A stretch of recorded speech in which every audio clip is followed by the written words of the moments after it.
जी अस्सलाम वालेकुम सर, के हाल है? ठीक हो सारे दोस्त? मैं उम्मीद करदा ठीक हो सन।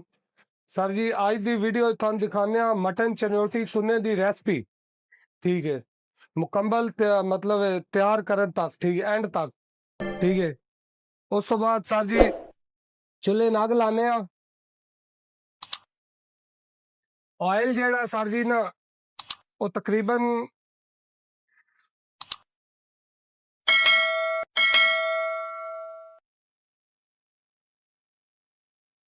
हाफ लीटर ऑयल पाना है। ठीक है, उस तो बाद सर जी मटन है, मटन चनौटी कुन्ना। ठीक है, 2 किलो मटन है सर, 2 किलो। भाई तुसी देख रहे हो इस तरह का गोश्त लेना सर जी। ठीक है, रान का गोश्त लेना है कुन्ने वास्ते। 2 किलो गोश्त है। उस तो बाद सर आधा किलो प्याज लो। ठीक है सर जी, आधा किलो प्याज। ऑयल गर्म हो गया सर जी, प्याज सारे जेडे ना विच पा देंगे। प्याज नु ब्राउन करांगे।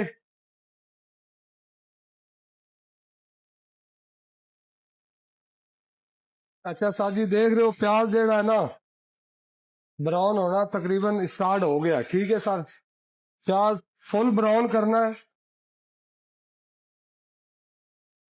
अच्छा सर जी प्याज ब्राउन होना शुरू हो गया है, देख सकते हो तुसी। हुण असीं ਇਹਦੇ ਪਾਵਾਂਗੇ सर जी अदरक लहसुन का पेस्ट। ए सर जी अदरक लहसुन का पेस्ट है। ठीक है सर, हल्का जिहा अदरक लहसुन भी ब्राउन करांगे।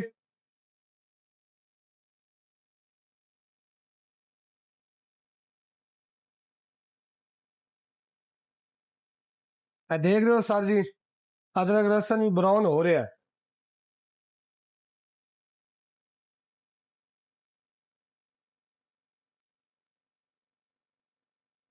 अच्छा सर अदरक लहसुन और प्याज ब्राउन हो चुके हैं। ਹੁਣ तो जेड़ा सर जी 2 किलो गोश्त है इसमें पावांगे। ठीक है सर, गोश्त की अच्छी तरह जेड़ा ना बुनाई करांगे। ठीक है सर, मटन चन्योटी कुन्ने दी देखो सर गोश्त की बुनाई करनी। अच्छा सर जी गोश्त की देख रहे हो तुसी बुनाई हो गई है अच्छी तरह। ठीक है सर, ਇਹਦੇ ਚ तो पावांगे मिसाले सर जी।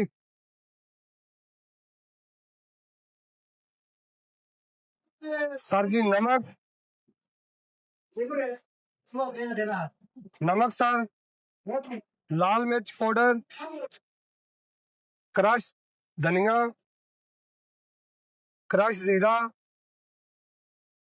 हल्दी सर जी, गरम मसाला पाउडर,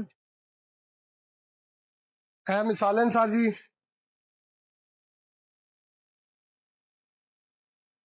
उस तो बाद सर जी मिसालियां की थोड़ी बुनाई करांगे।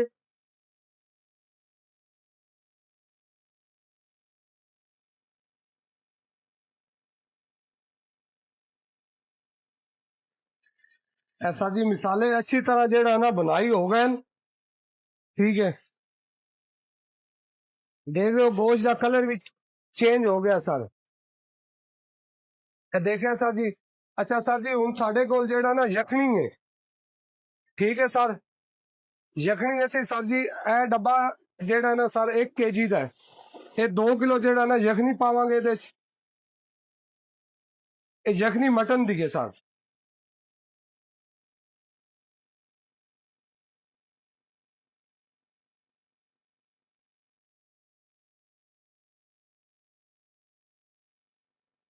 अच्छा सर यखनी पा दी है।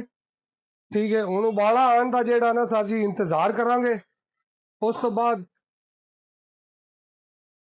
अच्छा सर जी पानी तुसी देख रहे हो मटन कुन्ने दिन जेड़ा ना उबाला आ चुका है।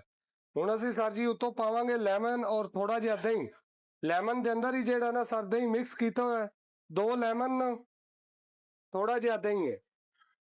ये लेमन सर जी पान का मकसद है कि एक तो जेड़ा ना हल्का खटास होनी चाहिए और गोश्त जेड़ा ना जल्दी गल जाता है। उस तो बाद सर जी उन्हें लाना है आटा। आओ तो आटा कितना लेना है किस तरह बनाना है वो दस दिया। ए देखो सर जी ये आटा है तकरीबन आटा जेड़ा है ना 100 150 ग्राम होएगा। है देखो। ठीक है सर, ये थोड़ा जिहा पानी पाना है। ਪਾਣੀ ਪਾਉਣ ਤੋਂ ਬਾਅਦ ਸਾਰੇ ਨੂੰ ਅੱਛੀ ਤਰ੍ਹਾਂ ਜਿਹੜਾ ਨਾ ਮਿਕਸ ਕਰ ਲੈਣਾ ਆਟੇ ਨੂੰ।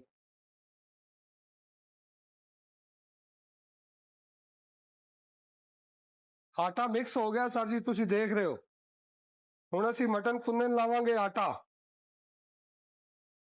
ਇਸ ਤਰ੍ਹਾਂ ਆਟਾ ਲਾਣਾ ਸਰ, ਇਹ ਦੇਖ ਰਹੇ ਹੋ ਤੁਸੀਂ।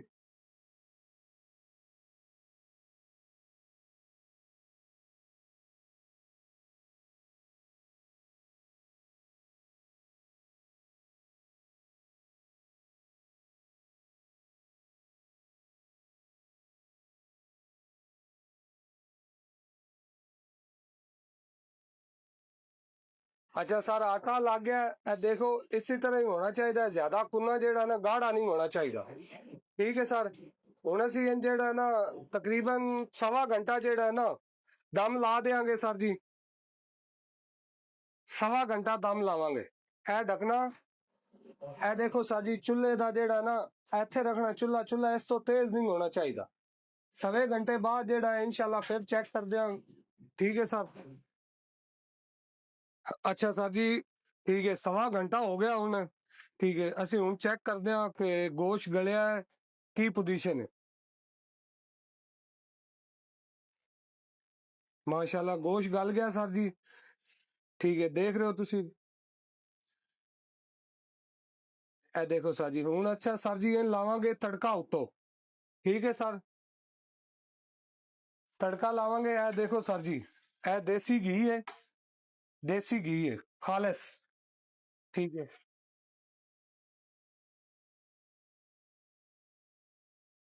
घी गर्म होने देंगे।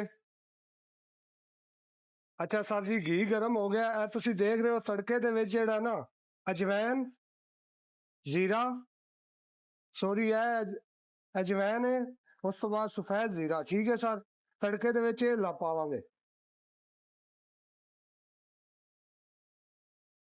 ਉੱਤੇ ਸਰ ਹਲਕੀ ਜਿਹੀ ਜਿਹੜਾ ਨਾ ਦੇਖੋ ਲਾਲ ਮਿਰਚ ਪਾਊਡਰ, ਇਹਨਾਂ ਨੂੰ ਥੋੜਾ ਬਰਾਊਨ ਕਰਾਂਗੇ।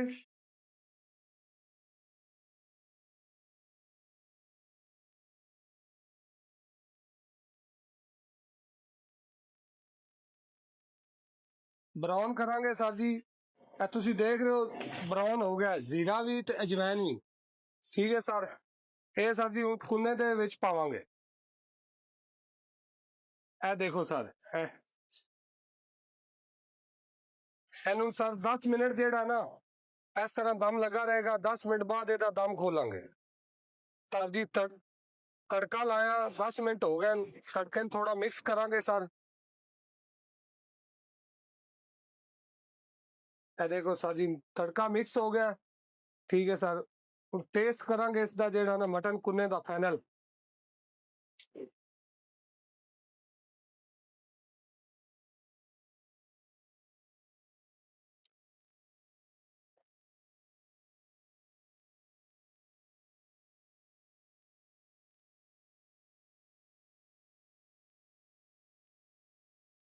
तो गोश्त किस तरह जेड़ा ना गल चुका है, उन्हें दा टेस्ट करेंगे सर। कलर है ही होना चाहिए कुन्ने दा।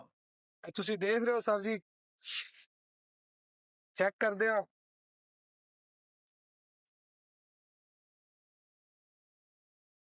लाजवाब, बड़ा स्वाद दा टेस्ट है सर। ए तुसी देखो सर, गोश्त देखो बिल्कुल जेड़ा ना। इंशाल्लाह सर जी आज की वीडियो नाल इजाजत दो, मिलांगे थानू अगली वीडियो च। याद रखना दुआवां। ठीक है सर, अस्सलाम वालेकुम।